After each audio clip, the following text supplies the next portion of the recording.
नमस्कार।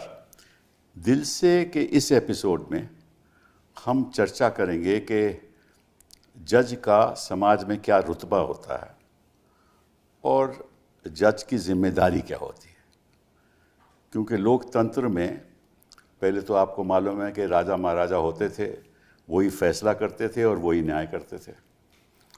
और जब से लोकतंत्र आया, डेमोक्रेसी आई, दुनिया में डेमोक्रेसी आई, कई देशों में डेमोक्रेसी आई, तो ये तय किया गया कि जो जज है ना, वो फैसले करेगा और जो पार्लियामेंट है या सरकारें हैं वो अपने फैसले करेंगी और वो फैसले सही हैं या नहीं सही हैं वो जज तय करेंगे। अब आपसी में भी बड़े झगड़े होते हैं, इंसानों के झगड़े होते हैं, परिवारों के झगड़े होते हैं, उस पर भी जज फैसला करते हैं। लेकिन हिंदुस्तान में ज़्यादातर जो झगड़े होते हैं ना, वो सरकार के प्रति होते हैं। मतलब कि सरकार एक तरफ और सिटीज़न नागरिक एक तरफ या कंपनी एक तरफ।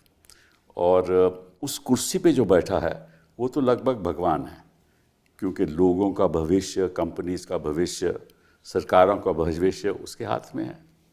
तो निश्चित रूप से उसको जब फैसले करने होते हैं तो सोच समझ के फैसले करने होते हैं और एक मापदंड होना चाहिए, किस रवैये से मैं फैसला करूं, किस सोच के साथ मैं फैसला करूं।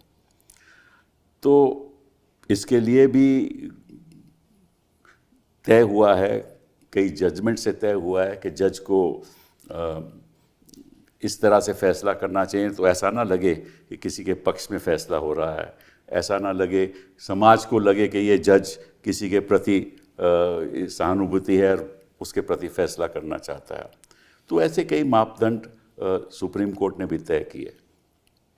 अब एक उदाहरण के तौर पे जज की किसी कंपनी में पैसा लगा हुआ है और वो कंपनी का केस जज के पास आ जाता है, तो निश्चित रूप से जज कहेगा साहब मैं तो इन्वेस्टर हूँ इस कंपनी में, मैं नहीं सुनूंगा ये केस। लेकिन अगर जज के पास कोई टाटा की शेयर होल्डिंग है तो ये तो नहीं आया कि टाटा का केस नहीं सुनेगा, तो करोड़ों लोग की शेयर होल्डिंग होगी टाटास में। तो इसमें बारीकियां भी बहुत हैं। दूसरी बात यह है कि जज इंसान होता है और इंसान होते के नाते उसकी कमज़ोरियां भी होती हैं, और लेकिन उसको कमज़ोरी से उठकर फैसले देने होते हैं। और जब समाज का विश्वास न्यायपालिका से उतर जाए तो फिर लोकतंत्र पे खतरा हो जाता है। अब आप सुना होगा पीछे स्वर्णकांता शर्मा जी, केजरीवाल साहब ने उनके एक पिटीशन डाली और कहा कि आपको मेरा केस नहीं सुनना चाहिए। उसकी चर्चा हम बाद में करेंगे, लेकिन ये सबसे बड़ा मुद्दा इस देश के सामने आ चुका है कि न्यायपालिका का रवैया फैसले देने पर, केस सुनने पर क्या होना चाहिए। तो उसके बारे में हम चर्चा करेंगे। हमारे पास 3 ऐसे अधिवक्ताओं को हम बुलाएं जिनकी जानकारी भी है और देश में उनका रुतबा भी है। तो सबसे पहले तो विवेक जी, थैंक यू वेरी मच। आप 2 बार आप राज्यसभा के मेंबर रहे, 2016 फिर 2022, और आपके पिताजी भी एक जज थे, हाई कोर्ट के, जबलपुर हाई कोर्ट में जज थे जी। एंड आप सीनियर एडवोकेट 1999 में हो गए थे और 2003 तक आप एडवोकेट जनरल रहे, और फिर आप you are the youngest advocate general, और फिर आप एडिशनल सोलिसिटर जनरल भी रह चुके हैं। पहली बार मध्य प्रदेश से कोई एडिशनल सोलिसिटर जनरल हुआ तो आपकी पहल थी उसमें। व्यापम स्कैम में आपका ख़ास तौर पे बहुत एक योगदान रहा। आपने विसल ब्लोअर की बड़ी सहायता की और उजागर किया स्कैम को, और कांग्रेस के लीगल डिपार्टमेंट में भी आप मेंबर रहे हैं। और सबसे अच्छी बात है कि आप सामाजिक काम बहुत करते हैं, विकलांगों के करना। आपने अपने पिताजी के नाम पे जस्टिस तनखा मेमोरियल ट्रस्ट, वहाँ आपके जो स्कूल के बच्चे हैं विद डिसेबिलिटीज़, और आप उनकी देखभाल करते हैं। ब्लड बैंक, 5 ब्लड बैंक्स आपने मध्य प्रदेश पब्लिक हॉस्पिटल्स में आपने इस्टेब्लिश किए हैं, और एक justice Tankha memorial Rotarian institute for special children भी आपने बनाई है। और जिस तरह से आपने सामाजिक काम किया है, ये सारे देश में उसकी चर्चा है। तो बहुत बहुत धन्यवाद आपका आने का। संजय जी, मैं तो आपको हमेशा टीवी पे देखता रहता हूँ वैसे तो कोर्ट में भी अक्सर मिलता हूँ, और जिस तरह से आप राइट्स, ह्यूमन राइट्स के प्रति आप ठोस बहस करते हैं, आपको यही पहचान है आपकी देश में कि सिविल लिबर्टीज का मामला हो, फ्री स्पीच का मामला हो, आप वहाँ खड़े रहते हैं। और आपने प्रैक्टिस मुल्ला से शुरू की और आप फिर 1990 में दिल्ली आ गए। वैसे हैं आप कर्नाटका से, लेकिन आपने लॉ महाराष्ट्र से किया, बम्बई से किया, और 96 से 2004 तक आप यूनियन ऑफ इंडिया के पैनल में रहे, और कावेरी कृष्णा वाटर डिस्प्यूट्स में अपना बड़ा योगदान रहा। और मुझे याद है कि निर्भया केस में आपको सुप्रीम कोर्ट ने अमाइकस क्यूरी बनाया था, और शाहीन बाग के मामले में भी आपको इंटरलॉक्यूटर की हैसियत से आपको भेजा था कि किसी तरीके से समझौता हो सके। और एनआरसी, आप हम सब लोग एनआरसी का विरोध करते रहे हैं, आप भी उनमें से हैं। और हिंदू में हो, मैं जब भी खोलता हूँ हिंदू आपका आर्टिकल तो मुझे हमेशा दिखता है, इंडिया टुडे हो या ट्रिब्यून हो। तो thank you very much for being here. Meenakshi ji, आप 1985 से सुप्रीम कोर्ट में प्रैक्टिस करती आ रही हैं, सीनियर एडवोकेट बनी आप 2013 में, और बैचलर डिग्री आपने बड़ौदा से की, और फिर आप वॉशिंगटन में आपने एक गुडविन और सोबल फर्म थी, उसमें आपने काम किया, और फिर 1990 में इंडिपेंडेंट प्रैक्टिस शुरू कर दी। 2006 से 2013 तक, बड़ी इंटरेस्टिंग बात है, आप इलेक्शन कमीशन के वकील रही। तो उस समय इलेक्शन कमीशन का रवैया क्या था और आज के रवैये में, उसके बारे में एक और दिल से के एपिसोड में आपको बुलाएंगे 2010 में you were recommended actually to the Supreme Court which she thought that she will not be accepted, so she declined it. It's a very very very very big honour. फिर विशाखा गाइडलाइंस में आपने योगदान दिया 1997 में, और फिर साक्षी वर्सेस यूनियन ऑफ इंडिया, जहाँ directions हुई कि भाई ट्रायल प्रोसीजर्स में जो विक्टिम फ्रेंडली चिल्ड्रन होते हैं इस कैसा रवैया होना चाहिए। तो आपने कई ऐसे जेंडर के बारे में काम किए हैं, तो बहुत बहुत धन्यवाद आपका। तो मैं विवेक जी आपसे शुरुआत करता हूँ कि जज का इतना बड़ा रुतबा है, तो उस कुर्सी पे बैठ के उसका क्या कर्तव्य होना चाहिए जब साइल और क्लाइंट उसके सामने आए, एक तरफ स्टेट हो और एक तरफ प्राइवेट पार्टी हो। कपिल जी, सबसे पहले तो मैं ये बोलना चाहूँगा कि पुराने ज़माने में जजेस कोई कोलिजियम से नहीं आते थे, नॉर्मल प्रोसेस से आते थे, और उस वक्त का जो जजेस का रुतबा था वो आज भी मेरे माइंड में एम्बेडेड है। ना उनके पास सिक्योरिटी थी, ना उनके पास झंडा था, ना डंडा था मगर शहर उनको इज्जत की नज़रों से देखता था, उनके नाम से सम्मान झलकता था। ये जो डिटेरियोरेशन मैंने over a period of time देखा है, ये सोसाइटी का डिटेरियोरेशन है। ऐसा नहीं कि जब सोसाइटी डिटेरियोरेट होती है तो जुडिशरी भी उस सोसाइटी का पार्ट है। पॉलिटिक्स भी डिटेरियोरेट हुई, सब कुछ डिटेरियोरेट हुआ, पार्लियामेंट भी डिटेरियोरेट हुआ। तो आप जो कह रहे हैं मैं उससे पूरी तरह सहमत हूँ कि मैंने जो मार्क्ड डिटेरियोरेशन इन स्टैंडर्ड्स देखा है, इट इज़ स्टार्कलिंग। मतलब देखने से भी मेरे को ऐसा लगता है कि क्या मैं जिस वक्त प्रैक्टिस में आया था वो कोई और जुडिशरी थी, और आज मैं जब प्रैक्टिस कर रहा हूँ तो क्या कि कोई और जुडिशरी है। कानून तो वही है, कॉन्स्टिट्यूशन तो वही है, बट लोग बदल चुके हैं, जज भी बदल चुके हैं, जज बदल चुके हैं। और हमको सोचना पड़ेगा as a country how to get back to those old times, value का पॉइंट ऑफ व्यू से। अगर हम वैल्यू सिस्टम वापस नहीं लाएंगे, बिलीव मी, इस कंट्री का तो कोई किस किस्म के वैल्यू सिस्टम होने, जैसे रीस्टेटमेंट ऑफ वैल्यूज 1997 में हुई, उसके बाद दोबारा हुई 2003 में, तो किस किस्म की वैल्यू सिस्टम? देखिए, लिखित रूप में तो हम वैल्यू सिस्टम की बात करते हैं, लेकिन आपका जो रवैया रहता है वो उससे कहीं दूर रहता है।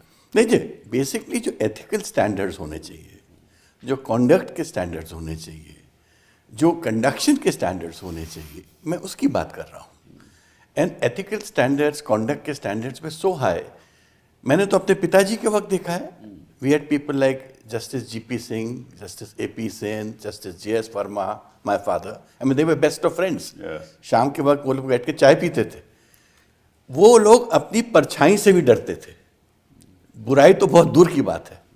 अगर कोई उनकी परछाई की बुराई कर देता तो शायद वो लोग 2 दिन खाना नहीं खाते। वो जुडिशरी कहाँ है कपिल जी? आजकल तो गणपति में मतलब कि प्रधानमंत्री जी पहुंच जाते हैं जज के यहाँ। वो तो अनसीन अनहर्ड था उस वक्त, जबकि कैमरास नहीं थे तब, कोई पिक्चर भी नहीं ले सकता था। गोगोई साहब के मामले में वो खुद कोर्ट में बैठ जाते हैं प्रिजाइडिंग एज अ प्रिजाइडिंग। ये तो मैं तो कभी सोच ही नहीं सकता था कि पुराने जमाने में ये चीजें संभव थी जो मैं आज देखता हूँ। तो इसका मतलब कि जो सच्चाई तो ये है कि मैं समाज में कई लोगों से बात करता हूँ, हिंदुस्तान के कई लोग हमारे पास आते हैं तो वो भी, उनका जो विश्वास भी है वो लड़खड़ा रहा है। नहीं, 2 कारणों से। एक तो एरियर्स, सुनवाई नहीं हो पाती है। 5 करोड़ केसेस पेंडिंग है लोअर कोर्ट्स में, लाखों केसेस पेंडिंग है हाई कोर्ट्स में। कौन किस विश्वास जिम्मेदार तो खैर मैं नहीं समझता। अपन सब भी हैं, अपन सब भी हैं, हम सब जो उसके जिम्मेदार हैं वो जुडिशरी के उसको नहीं, उनको जजेस की बात नहीं कर रहा हूँ, मैं तो सिस्टम की बात कर रहा हूँ। तो सिस्टम मेरे ओपिनियन में कोलैप्स कर रहा है। आप बताइए संजय जी, आपका क्या विचार है इसके बारे में? नहीं देखिए सर, प्री लिबरलाइजेशन इंडिया 91 से पहले जो इंडिया थी और आज के इंडिया में बहुत फ़र्क है। मैं तो 91 में जब मैं दिल्ली आया था तो सुप्रीम कोर्ट के आप पार्किंग लॉट देखिएगा, आपकी इकलौती एक एस्टीम होती थी सफ़ेद वाली, मुझे अब भी याद है, 3 या 4 गाड़ियाँ होती थी। आज के ज़माने में देखिएगा कि कोई जूनियर भी आ जाए एक बड़ी गाड़ी लेके आता है। अगर बार में खुद पैसों की इतनी भूख है तो जो बाहर से उस पार गए हैं वहाँ भी थोड़ी बहुत भूख तो चली जाती है। तो ये जो एक कंज्यूमरिस्ट कल्चर आ गया है, और जैसे तनखा साहब ने कहा कि हमारे जो वैल्यूज़ है वो आज के बच्चों में, आज के लोगों में है नहीं। तो शायद हमें फिर से सोचना पड़ेगा कि हमारे समाज में किसको अहमियत देंगे। आज तो हम सिर्फ पैसों को अहमियत देते हैं और पैसा ही पावर है। जिसके पास पैसा है वो अपना रुतबा दिखाता है, और जिसके पास पावर है वो पैसा इसलिए बनाता है कि जब वो पावर में ना रहे तब भी पैसे के पावर से चले।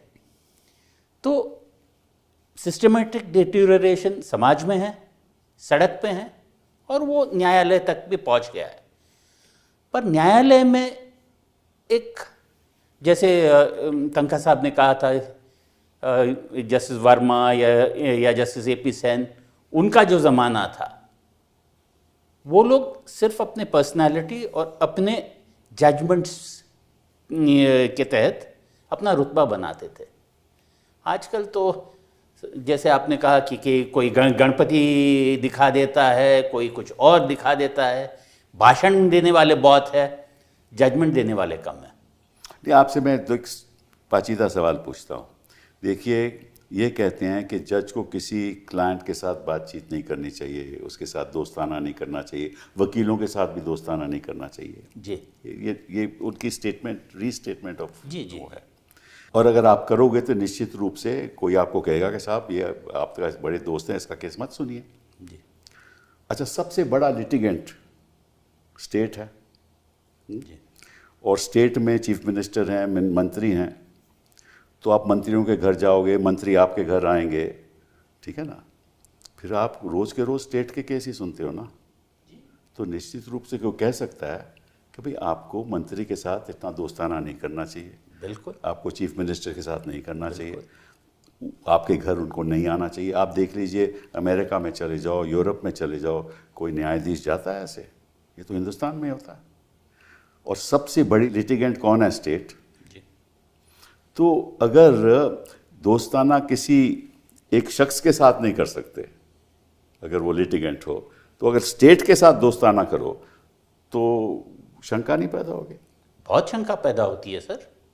और हम तो उदाहरण देख रहे हैं, और हर जज के जो सब रिश्तेदार है, जिनको पैनल्स है, ये वो वगैरह, तो उससे ये शंका होता है कि ये सिर्फ उनकी जजमेंट सिर्फ स्टेट सेंट्रिक नहीं है, एक पॉलिटिशियन के पक्ष में होता है या एक पार्टी के पक्ष में होने लगता है। तो जजों को का जो रवैया होना चाहिए, मुझे याद आता है कि जब चीफ जस्टिस वेंकटाचलैया चीफ जस्टिस की शपथ लिए थे, तब थे प्राइम मिनिस्टर नरसिम्हा राव। उन्होंने कहा कि अब आप चीफ जस्टिस बने हैं, हमें ये आशा है कि relationships between the government and between the executive and the judiciary will be cordial. तो वेंकटाचलैया साहब ने से देख लिया, रिलेशनशिप्स कभी कॉर्डियल नहीं हो सकते हैं, सिर्फ करेक्ट हो सकते हैं। तो वो है, क्योंकि जज जो है वो आप कितने भी ऊंचे ओहदे पे हो, आपसे ऊपर है, क्योंकि उनको फैसला करना है कि आपके जो एक्शंस है सही है या गलत है। सिस्टम में जुडिशरी एक ब्रेक होता है। आजकल मुझे लगता है कि ब्रेक नहीं, एक्सेलरेटर बन गया है, कि अगर कुछ करना चाहते हैं तो पहले से कोर्ट से ऑर्डर ले लो और फिर चला दो, बुलडोजर चला दो या कुछ भी चला दो, किसी और से एक पिटीशन फाइल कर दो। दिल्ली हाई कोर्ट में तो हुआ है कि ये इंक्रोचमेंट है, ये वगैरह, और फिर बाद में एडमिनिस्ट्रेशन बोल देता है कि जज का ऑर्डर है, हम सब उड़ा देते हैं। तो ये ब्रेक को छोड़ के एक्सेलरेटर बनना, ये बहुत ही डेंजरस है। मीनाक्षी जी, आपका ख्याल इसके बारे में? बहुत चेंज है फ्रॉम द टाइम हमने जब एंटर किया था प्रोफेशन में और आज की तारीख में। देयर वाज अ रिस्पेक्ट जो एक जज कमांड करता था, एंड ऑर्डिनरीली आप कमांड कैसे करोगे? एक आपकी जजमेंट्स के थ्रू, एक आपकी इम्पार्शियलिटी और इंडिपेंडेंस के थ्रू जब आप बेंच पे बैठते हो, ताकि आपके ऊपर कोई उंगली नहीं उठा सकता कि आपने इस मैटर में किसी और वजह से डिसीजन मेकिंग प्रोसेस की है। जब वो उंगली उठने लगती है और बहुत दफ़ा उठती है, बार बार उठती है, तो एक पूरे इंस्टीट्यूशन की क्रेडिबिलिटी नीचे आती है। और जो अब दिख रही है कि the institution is being hurt. पहले कोई एक जज होता था या 2 जज हुए, 3 हुए, आज एक इंस्टीट्यूशन की क्रेडिबिलिटी स्टेक पे है। जिस दिन इंस्टीट्यूशन की क्रेडिबिलिटी स्टेक पे होगी तो उसका ऑल्टरनेटिव क्या है? Kangaroo courts. People will move away from the courts which have been set up to kangaroo courts, and justice will be something very different. अब उस पे memes है, और उस दिन मेरे को किसी ने एक फॉरवर्ड किया जो बहुत ही क्यूट था। पहले तो मैं हंसी, and then I was myself shocked because I said, oh my God, this is serious. It was like meme के हम आपको गुंडा प्रोटेक्शन देते हैं, आप हमें कांटेक्ट करिए, आपको किस चीज़ में प्रोटेक्शन चाहिए, सड़क पे चाहिए, हमारे गुंडे सारे वेरीफाइड हैं, हमारे आपके साथ कॉन्ट्रैक्ट रहेगा। You know, it was a meme that somebody had made up, but the point is आप उसको ट्रांसलेट करिए। जब आपको ये सिस्टम में फेथ नहीं रहेगा और जस्टिस नहीं मिलेगी, तो it is not far away. जब आप उस लाइन पे आप जाएंगे तो where do you lead the country to an anarchy is what I would ask myself. And that is why I say कि अभी भी इस डिक्लाइन को स्टेम कर सकते हैं। बहुत आगे जा चुका है लेकिन स्टेम कर सकते हैं। How we do it is another thing. आजकल मैं देख रहा हूँ मीनाक्षी जी, मैं सवाल पूछना चाहता हूँ कि आज के दिन में जो हेट स्पीच के जो क्राइम होते हैं, जो हिंसा होती है हेट स्पीच के आधार पे, बुलडोजर चलते हैं, लिंचिंग होती है, और भाषण ऐसे भावुक भाषण होते हैं कि वायलेंस होती है, और कोर्ट कुछ करता नहीं है। अभी हाल ही में सुप्रीम कोर्ट ने फैसला किया कि कानून में ऐसे प्रावधान हैं कि अगर कोई हेट स्पीच हो तो आप कानून के आधार पे आगे बढ़िए। लेकिन अगर कानून के आधार पे आगे बढ़ें तो जज तो कुछ करते नहीं हैं, तो फिर जाएं कहाँ? कानून के द्वारा जज कुछ करेंगे नहीं। जज कहेंगे कि कानून है तो कानून लागू होता नहीं है। अगर लागू होता है तो जज उसको नज़रअंदाज कर देता है, तो फिर कहाँ जाएगा? ये तो बड़ी गंभीर बात है ना। It is a very very serious issue, और ये इशू आज का नहीं है, और अभी रिसेंट ईयर्स में it has taken another level all together, but that's a separate matter about the implementation, enforcement. But अगर जज इन्फोर्स नहीं करेगा, इसीलिए तो जज के रुतबे की और उसका जो रवैया है उसके ऊपर सवाल तो यही है ना। अगर जज कानून को इन्फोर्स नहीं करेगा तो फिर जो साइल है, जो विक्टिम है, वो जाएगा कहाँ? Kapil ji, very simple example, आपके हेट स्पीच पे केसेस पेंडिंग हैं, जो स्टेटमेंट्स हैं वो on the face of it correct are hate speeches, जो इवन द जजेस एक्सेप्ट के एक्शन शुड बी टेकन। अब उस पे स्टेट एक्शन नहीं लेगी बिकॉज उसके अपने वेस्टेड इंटरेस्ट हैं। जब आप वापस आते हैं कोर्ट को और कहते हैं कि प्लीज़ आप इनको लीजिए, इनको डिसाइड करें, इस पे डायरेक्शंस दें, तो उसको प्लीज़ ठंडे बस्ते में मत डालें। और जब आप उसको नहीं लेते हो with urgency, with that seriousness that is expected, आप एक गलत मैसेज देते हैं सोसाइटी को अबाउट द इंस्टीट्यूशन। हाँ, ये केवल हेट स्पीच की बातें नहीं है, कोई हर चीज में। देखिए, जब महाराष्ट्र की सरकार बनी, एक फैसला हुआ और वो पिटिशन आज तक पेंडिंग है, इतने साल हो गए। डिफेक्शन का मैटर आता है तो उसके फैसले नहीं होते। हाँ, अभी देखो आम आदमी पार्टी के 7 लोग, मतलब कि 2 MLA पंजाब में और 7 MP हो गए उनके, ठीक है, और कोई कुछ नहीं होगा, सालों के साल बीत जाएंगे। मैं आपके चीज़ों को एक तरफ करते हुए, लेकिन issues like hate speech, issues like attacks on minority, churches and the other thing which are of more significant important, आप उनको बाकी चीज को साइड में रख के प्लीज इनको सुन के डिसाइड करें, so that there is a message that goes. मैंने महाराष्ट्र का उदाहरण इसलिए दिया कि हिंदुस्तान की राजनीति बदल गई। You are right. महाराष्ट्र के फैसले से हिंदुस्तान की राजनीति बदल गई। ये ऐसा ही नहीं सरकार इन्होंने कर्नाटका में गिराई, ऐसी ही सरकार मध्य प्रदेश में गिराई, ऐसी ही सरकार बाकी प्रदेशों में भी गिराई। तो अगर आप राजनीति का ढांचा बदल दोगे, अगर असम का CM ऐसे स्टेटमेंट देगा और कोई ना तो कोई जज सो मोटो इस पे एक्शन लेगा, ना CEC कुछ कहेगा, तो फिर न्याय है कहाँ? ये सवाल तो बहुत भारी सवाल है ना। लेकिन राहत इंदौरी साहब ने कहीं लिखा था, इंसाफ जालिमों के हिमायत में जाएगा, ये हाल है तो कौन अदालत जाएगा? सही बात है। चलिए एक और चर्चा पे आते हैं। आपको शायद मालूम नहीं, हो भी सकता है कि जो RSS आइडियोलॉग दत्तोपंत ठेंगड़ी थे, उनका बड़ा भारी योगदान रहा to found the Akhil Bharatiya अधिवक्ता परिषद, और उन्होंने ही भारतीय मजदूर संघ, भारतीय किसान संघ, भारतीय दत्तात्रेय अभिलाषा परिषद इन केरला 87 में बनाया। और आपको मालूम है बहुत भारी बड़े आइडियोलॉग थे RSS के, ये बात सभी जानते हैं, सब जानते हैं। और उन्होंने ये भी कहा that we must get rid of the cancer of minoritism, ये भी उन्होंने स्टेटमेंट दी। जो अल्पसंख्यक हैं ये एक कैंसर है, इसको ख़त्म करना होगा। उन्होंने ये भी कहा कि 370 हटाना चाहिए, ठीक है, वो तो एक पॉलिटिकल मामला है। उन्होंने एक और बड़ी भारी बात की, मैं अंग्रेजी में पढ़ देता हूँ। उन्होंने कहा कि अखिल भारतीय अधिवक्ता परिषद is competent and determined to become the nucleus of the constituent assembly of the resurgent Bharat. How can it become a constituent assembly of a resurgent Bharat जब हमारे एक कॉन्स्टिट्यूशन है जो कंस्टिट्यूएंट असेंबली के बाद बनी? तो ऐसे अधिवक्ता परिषद पे जाना, कोई भी जज हो, मैं किसी एक जज की बात नहीं कर रहा, कोई भी जज हो, ये पहले जज नहीं है जो गए, कई जज जाते हैं। हाँ भाई, बहुत सारे जज जाते हैं, तो अल्पसंख्यक जज भी गए हैं। मैं केजरीवाल की बात नहीं कर रहा इस समय। नहीं, अल्पसंख्यक जज भी गए हैं। हाँ, गए हैं। हाँ। आपको मालूम है कि वो पीछे जो हमने इम्पीचमेंट मोशन दिया था जज साहब का जी, उसका क्या हुआ? वो रिटायर हो गए। हाँ। और उन्होंने कुछ नहीं किया, और किया कहाँ जाए हम?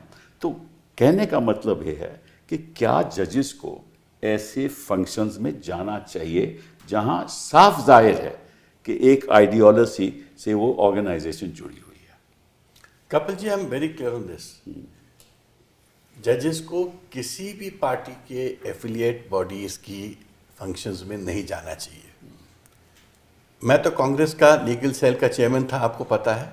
जी हाँ। कॉन्शियसली मैंने कभी किसी जज को या इवन फॉर्मर जजेस को अपने फंक्शंस में नहीं बुलाया, क्योंकि मैं इस चीज़ में बिलीव करता हूँ कि किसी भी पार्टी ऑर्गेनाइजेशन का पार्ट इन लोगों को नहीं होना चाहिए।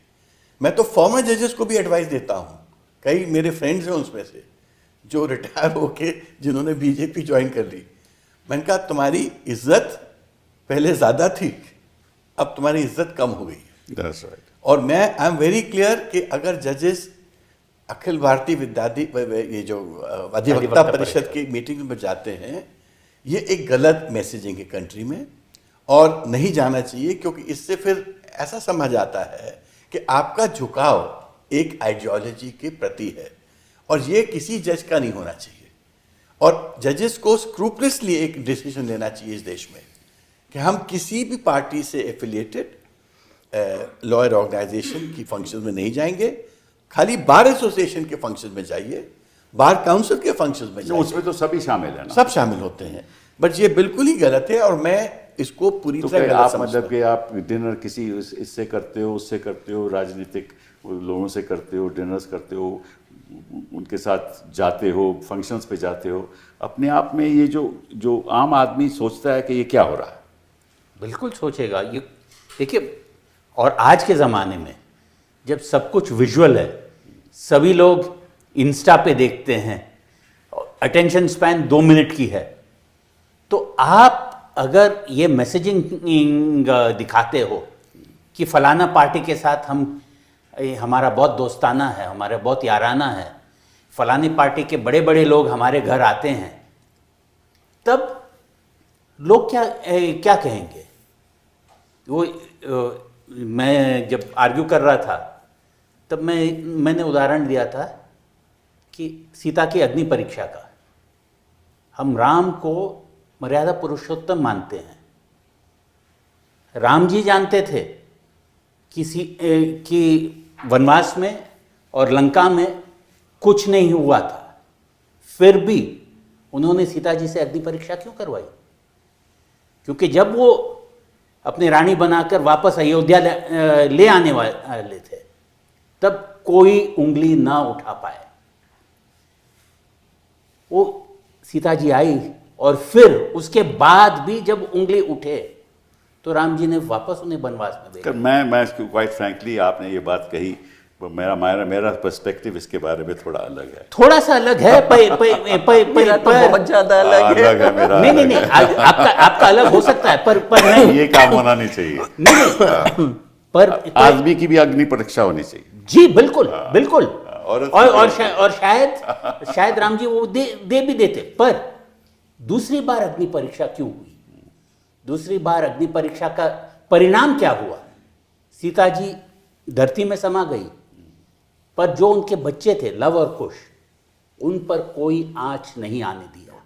तो जो सिस्टम है, सिस्टम कभी कभार अग्नि परीक्षा भी मांग लेता है।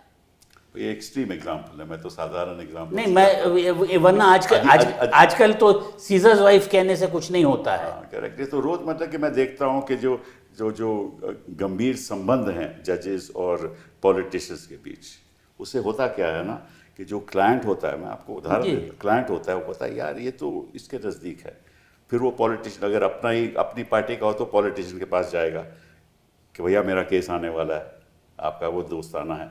हालांकि जज करे ना करे वो अलग बात है। इशू ये नहीं है कि वाकई में प्रेशर होता है, इशू ये है कि जो आम आदमी है उसके मन में क्या बीतती होगी, ये इशू है। ठीक है, एब्सोल्युटली।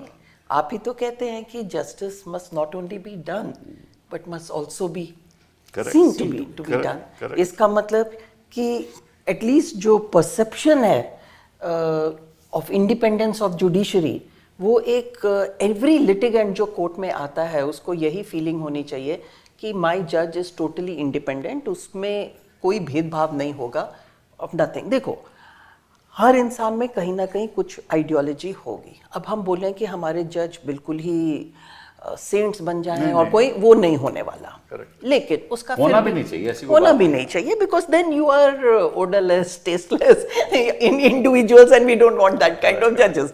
तो अब वो चीज़ तो होगी नहीं। तो लेकिन उसका फिर how do you go forward there? And I personally believe कि एटलीस्ट अगर ये लोग खुद अंदर से नहीं कर सकते तो हमारी एसोसिएशंस हैं, हमारे लीडर्स हैं, हम ही एक लिस्ट बना के इनको देते हैं कि देखो भाई ये सारी एसोसिएशंस हैं जो पॉलिटिकली एफिलिएटेड है या जो थोड़ी डाउटफुल हैं, और हम आपको रिक्वेस्ट करते हैं कि आपकी अपनी पब्लिक इमेज के लिए you must refrain from certain activities that send out a long message for the institution. और उसमें there are two things. One thing that we stand collectively and tell them that few things are not done. And second thing, we are giving a list. आप circulate करिए अपने judges को. You bring them in line that they will not participate in such events or will not be seen as doing it. नहीं, वो कौन मानता है?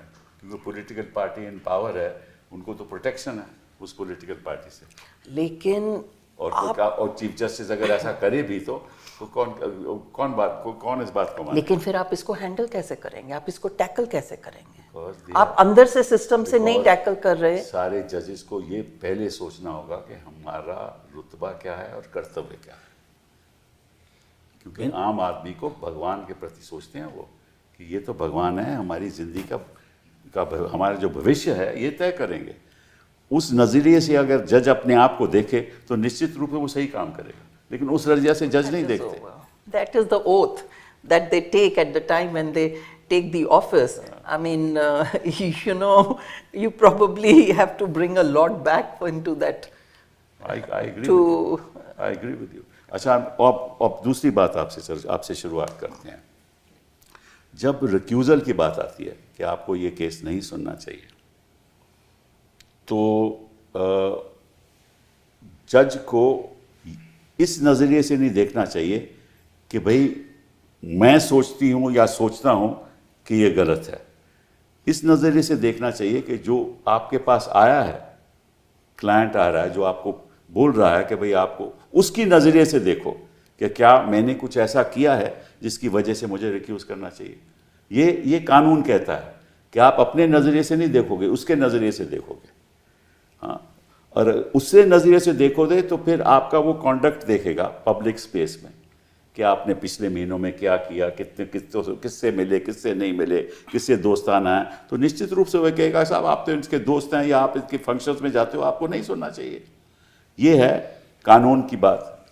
तो किस आधार पे जज को तय करना चाहिए कि मैं सुनूंगा या नहीं सुनूंगा? कपिल जी, इसका कोई मापदंड नहीं हो सकता। इसका सबसे बड़ा मापदंड होता है आपका कॉन्शियंस। और मेरे ओपिनियन में अगर मैं एक जज की कुर्सी पे बैठा हूँ और मेरे सामने खड़ा हुआ व्यक्ति मेरे से बोलता है कि मुझे आप पे फेथ नहीं है, that should be the end of the matter. मैं नहीं सोचता कि किसी जज को कभी इंसिस्ट करना चाहिए कि मैं ये केस सुनना चाहता हूँ, क्योंकि ये मैंने पुराने ज़माने में देखा था कि जज कभी रिक्यूजल पे बहस नहीं होती थी। कपिल जी, सही बात है। ये तो नया फिनोमेना है। मैंने पुराने ज़माने में रिक्यूजल की बहस कभी नहीं सुनी है। पुराने ज़माने में अगर चिट्ठी पहुंच जाती थी तो जज कहता रहा please put it before the bench. That is the level of detachment we must see. और ये जो एक नई प्रथा इस देश में हम देख रहे हैं, मेरे ओपिनियन में ये जुडिशरी की का जो फेथ लॉस है उसका एक बहुत बड़ा कारण बनता जा रहा है। आपको एक याद होगा कि ईडी ने एक मामले में एक जज को, स्पेशल कोर्ट के जज को कहा था कि हमें भरोसा नहीं है आप पे। वो जज ने रिक्यूज कर दिया। नॉर्मल था। हाना ने कोई आरोप नहीं लगा रहा था। हम कहते हैं कि हमें आप पे भरोसा नहीं है, ठीक है। एक तो वो उदाहरण है, ईडी का ही उदाहरण है। और दूसरी तरफ कोई कहता है कि आप पे भरोसा नहीं है तो उस पर रोज के रोज बहस चलती है। That's what I am saying कि मैंने ये नई प्रथा इस देश में देखी है कि रिक्यूजल पे बहस। ईडी तो करवा सकता है, कोई और नहीं करवा सकता। नहीं, ईडी तो खैर ईडी का जो पेडिस्टल है बहुत हाई पेडिस्टल है आजकल, और ईडी तो कुछ भी करवा सकता है। आई मीन बोलना नहीं चाहिए, किसी को अरेस्ट करते हैं in the course of elections, और जिस दिन चुनाव आज खत्म हुआ तो उनको रिलीज कर देते हैं। उसी का उदाहरण ले लेते हैं कि आप देख लीजिए कि ईडी उन्हीं लोगों के पीछे पड़ रहा है जब प्रोसिक्यूशन कंप्लेंट डाल रहा है जो विपक्ष के लोग हैं। विपक्ष के ये तो कोर्स जज साहब भी जानते हैं, जानते हैं ना। 100%। कोई ऐसा उदाहरण नहीं आपको मिलेगा कि सत्ता पक्ष में बैठा हुआ उसको ईडी उसके छापा डाले या उसके खिलाफ केस करे, ये जज साहब जानते हैं। तो निश्चित रूप से ईडी का रवैया सही नहीं है, लेकिन कौन कह रहा है? किसी ने कहा कि आपका रवैया सही नहीं है? मुझे कभी कभी जब पिटिशन गया था तो कोर्ट ने तो कह दिया था कि हम ऐसे ब्लैंकेट वाले पिटिशन देखेंगे नहीं, आप कोई ठोस उदाहरण लेके आए तभी देखेंगे। तो इसीलिए वो जो जज के प्रति जो रिस्पेक्ट है वो गिरती जा रही है। क्यों मीनाक्षी जी? आप एक कैन ऑफ वर्म्स खोल रहे हैं। नहीं, रियलिटी की बात जब आप बोलते हैं कि हम रिक्यूज नहीं करेंगे, दिल से के शो में हम क्या करते हैं कि लोगों को उनका खुद का चेहरा दिखाते हैं। आप जब वो चेहरा पब्लिक में दिखाते हैं कोर्ट रूम में जहाँ पे 100 लोग सुन रहे हैं, और उस चेहरे में कुछ चीज़ें होती हैं जो वेरीफाई हो सकती हैं और जो सच होती हैं, तो वो आपकी इमेज, एक जज की इमेज और एक इंस्टीट्यूशन की इमेज को कहाँ से कहाँ गिरा देती हैं।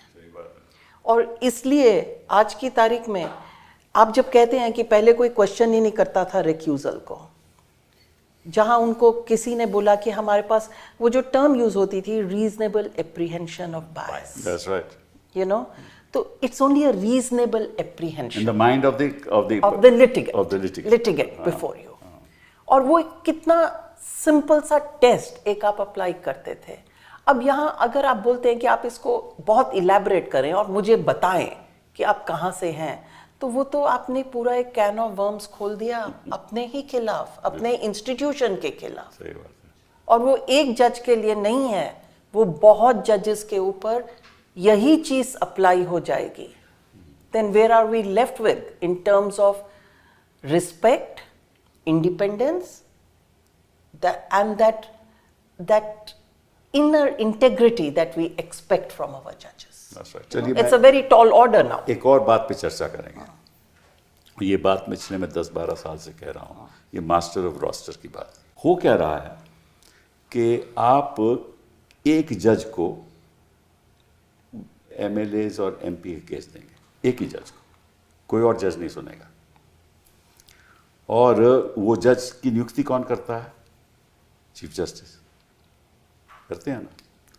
अच्छा, और किसी के पास जा नहीं सकता।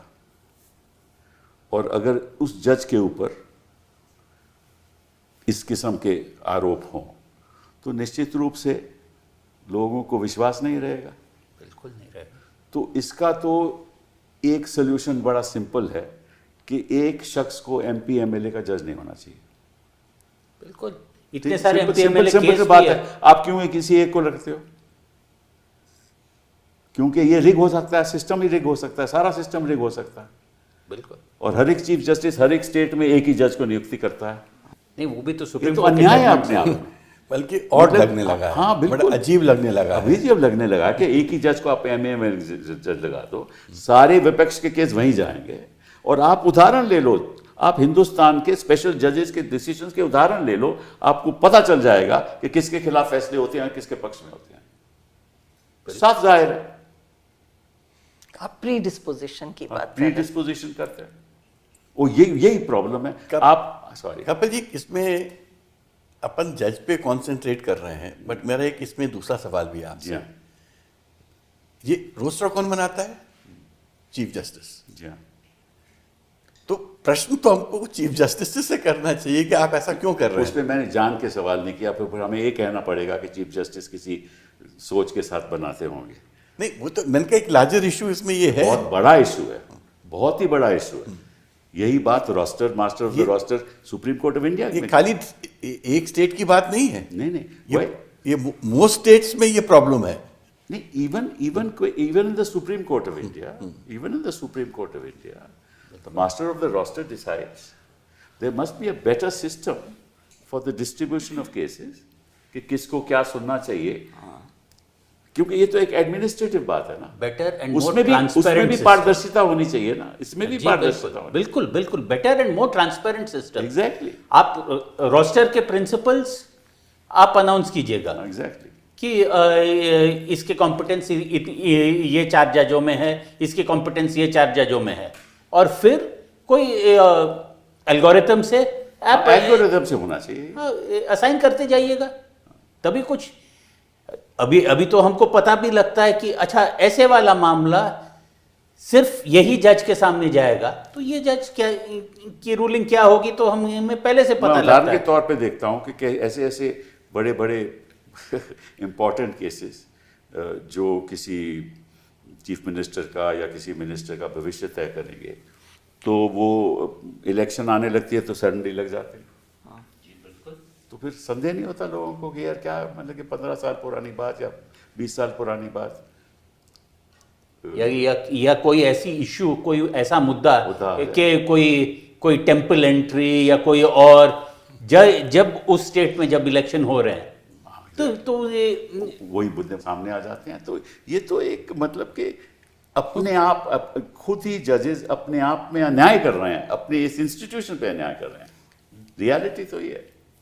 So I have a slightly different take. Sure.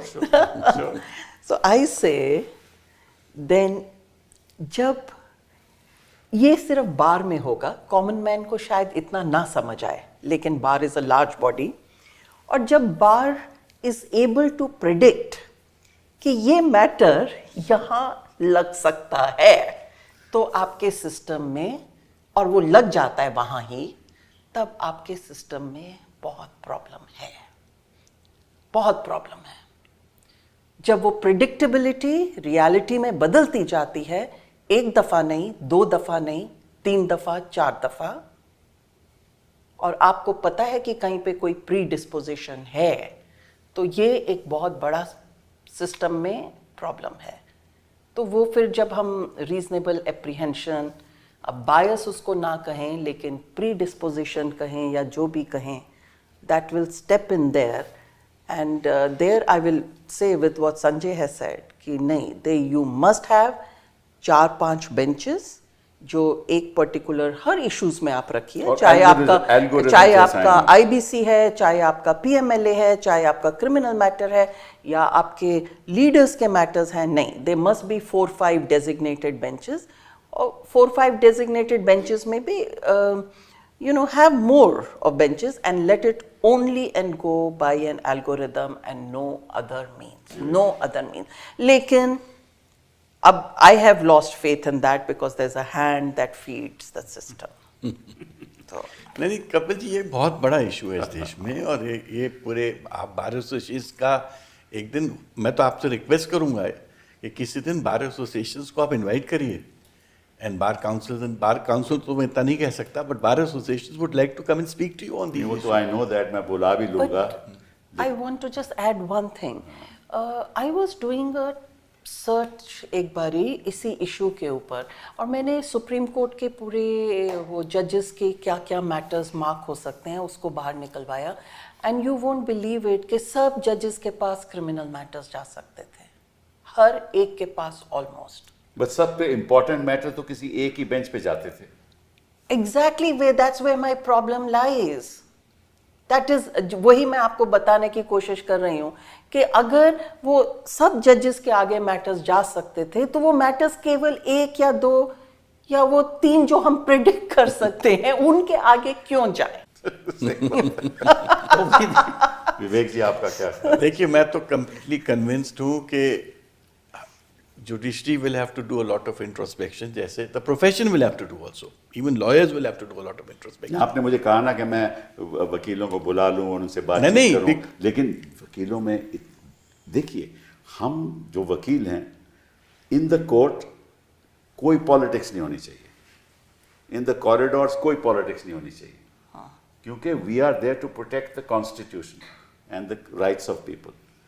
वो हम बाहर जो मर्जी करें, ठीक बात है, लेकिन यहाँ तो पॉलिटिक्स के आधार पे वकील भी बटे हुए हैं। ये सबसे बड़ी प्रॉब्लम है।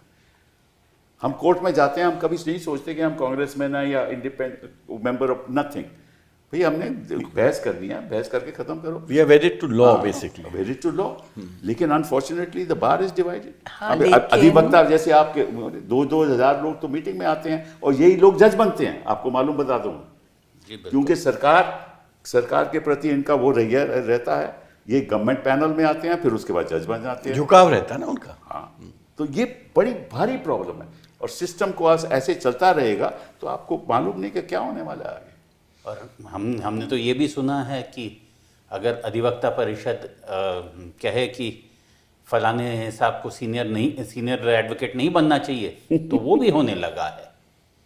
कई अच्छे वकील हैं जो सरकार की ओर से प्रैक्टिस करते हैं और हर सरकारी मामले में है, फिर भी वो तो पर्सनल भी बात हो सकती है ना। नहीं वो लेकिन कभी कभार तो मतलब कि कई ऐसे बड़े गंभीर मुद्दे हैं जिनको जजेस को खुद सोचना चाहिए कि भविष्य में क्या होने वाला है।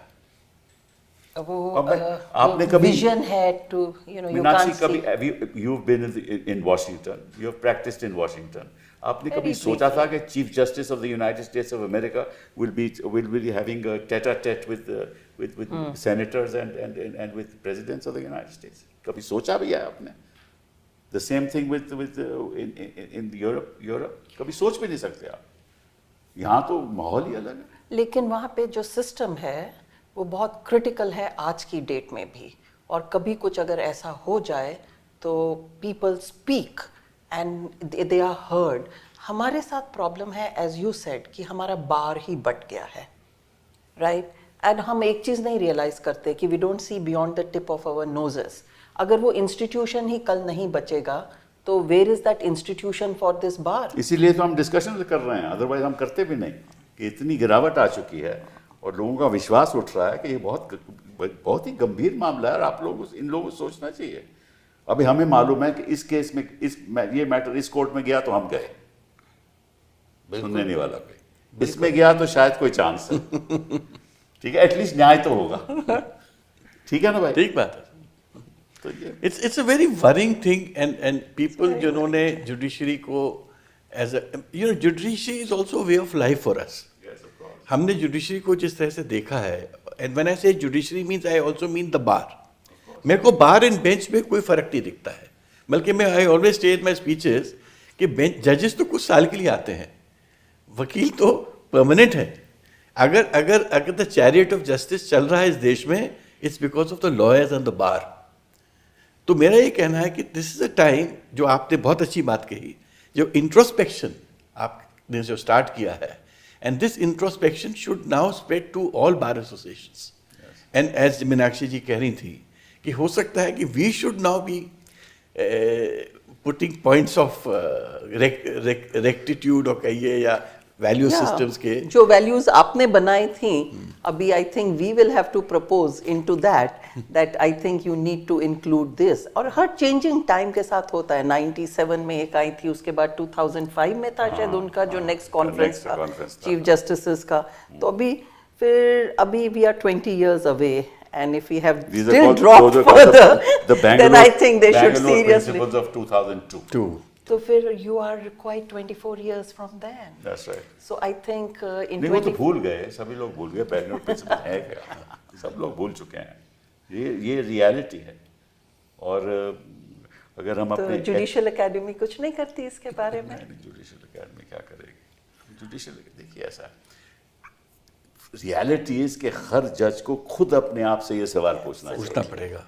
बात तो अल्टीमेटली इंटेग्रिटी की आती है ना, खुद सवाल पूछना चाहिए। जैसे आपने कहा कॉन्शियंस को पूछना चाहिए कि भाई मैं सही कर रहा हूँ, गलत कर रहा हूँ। अगर वो जज नहीं पूछेगा तो निश्चित रूप से नतीजा यही होगा। विशियस साइकिल है, बहुत भारी विशियस साइकिल है। और दूसरी बात, चलिए आखिरी बात, ये पॉलिटिशियंस को भी सोचना चाहिए कि मैं क्यों इसके घर जाऊं। बिल्कुल छोड़िए, आप जज को छोड़ दीजिए, पॉलिटिशियन क्यों घर जाते हैं? पॉलिटिशियन क्यों ऐसे मिलते हैं? फिर उनकी रील्स चलती हैं सोशल मीडिया पे, फिर उसका प्रभाव पड़ता है, राइट? सो पॉलिटिशियंस को भी सोचना चाहिए, ऐसा नहीं होना चाहिए। अब इनका कहना है कि साहब हमें रोज लॉ मिनिस्ट्री से काम पड़ता है इसलिए हमें मिलना पड़ता है। आप फॉर्मली मिल लीजिए, इनफॉर्मल मिलने का क्या मतलब है? रियलिटी तो ये है। तो पॉलिटिशियंस को भी ऐसा नहीं करना चाहिए। और मैं तो समझता हूं कि सुप्रीम कोर्ट को खुद अपनी इंडिपेंडेंस दिखाने के लिए ये जो कई मामले हैं सुओ मोटो एक्शन लेना चाहिए, जाके एक मैसेज जाए देश में कि हम ऐसे नजरअंदाज नहीं करेंगे ऐसे मामलों में। कपिल जी, एक जगह मैं आपसे बेग टू डिफर, आप हर वक्त सुप्रीम कोर्ट को एम्फसाइज करते हैं। मेरा कहना है कि देश की हाई कोर्ट का क्या होगा? नहीं, आज नहीं, मैं कह रहा हूं कि ये चीजें हाई कोर्ट को करनी चाहिए। सुप्रीम कोर्ट तो लास्ट कोर्ट होता है, और जो सुओ मोटो एक्शंस होने चाहिए ये हाई कोर्ट्स में होने चाहिए। सही बात। और आजकल लोग हाई कोर्ट्स में ये एक्सपेक्टेशन ही नहीं रहती है।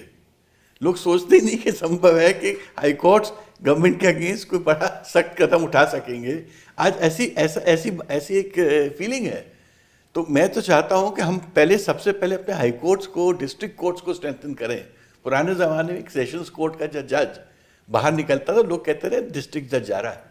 सही बात है। आज तो ये नहीं पता रहता कि डिस्ट्रिक्ट जज कौन है। तो यहाँ तो हाई कोर्ट में फैसला अगर कोई इंडिपेंडेंट जज दे उसका तबादला हो जाता है।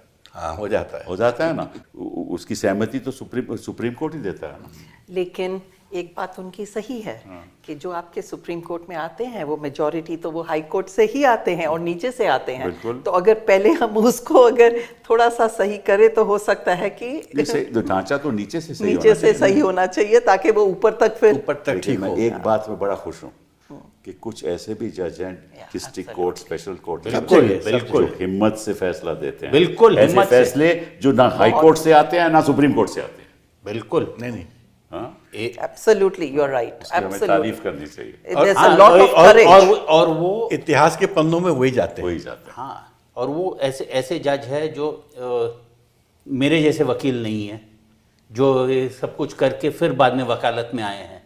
वो लोग 5 साल से अपने नेशनल लॉ स्कूल, ये स्कूल से सब सीख के आए हैं और उन्हें पता है कि कानून क्या होना चाहिए, और सिर्फ कानून से जाते हैं। तो फिर वो ये दूसरी बात है कि जो भी वो फैसला दे देते हैं फिर ऊपर से कोई स्टे आ जाता है। तो ऊपर वालों को भी ना, दूसरे कोर्ट्स को, ट्रायल कोर्ट्स को एक लीड दे देना चाहिए कि भाई आप फैसले लो, हम ज़्यादा इंटरफेयर नहीं करेंगे। आजकल के ज़माने में क्या हो रहा है, सुप्रीम कोर्ट में कई जज ऐसे कहते हैं अच्छा ये हाई कोर्ट से है, ये हाई कोर्ट में तो ये हो रहा है, चलो स्टे। ये भी नहीं होना चाहिए। एक डिसेंट्रलाइज्ड फेडरेटेड जस्टिस सिस्टम जहां हर जज ये कह सकता है, कानून ये कहता है, मुझे ये दिख रहा है और मैं फैसला दूंगा, बिना द्वेष, बिना अनुराग। जहां इंटेग्रिटी होगी वहां इंसाफ होगा जी, जहां इंटेग्रिटी नहीं होगी वहां बेइंसाफी होगी। लेकिन उसमें एक प्रॉब्लम है, आपके पास बहुत अच्छे यंग जजेस हैं जो करना चाहते हैं, जो डिस्ट्रिक्ट कोर्ट्स में हैं। उनके सामने 2-3 चीज़ें हैं, आप उन्हें कैसे सॉल्व करेंगे उनके लिए? नंबर 1, एक तो उनके चलो जजमेंट सेट असाइड हो जाते हैं at a drop of a hat because they are inconvenient और whatever they may be, I will use the word inconvenient. Number 2, उनको प्रोटेक्शन कौन देगा? After all, they also have aspirations to grow. If a man is bold, he's brave, और वो अच्छी judgment लिखता है, और वो judgment maybe in a sensitive political matter, आप उसे you have to give that man his respect, his position. लेकिन if subsequently he gets targeted for having written that judgment, happens, yes. Why will anyone stick their necks out? So we are not protecting them either way. And this third thing I think is the district judges who are, some of them are exceptionally good, their avenues for promotion to the High Court and very little to the Supreme Court, which is completely wrong. चलिए, I think ये बहस तो खैर हो गई और चर्चा हो गई, और देखते हैं कि इसका कोई प्रभाव पड़ेगा कि नहीं। बहुत बहुत धन्यवाद आपका। Thank you. Thank you for having us. दिल से थैंक यू। दिल से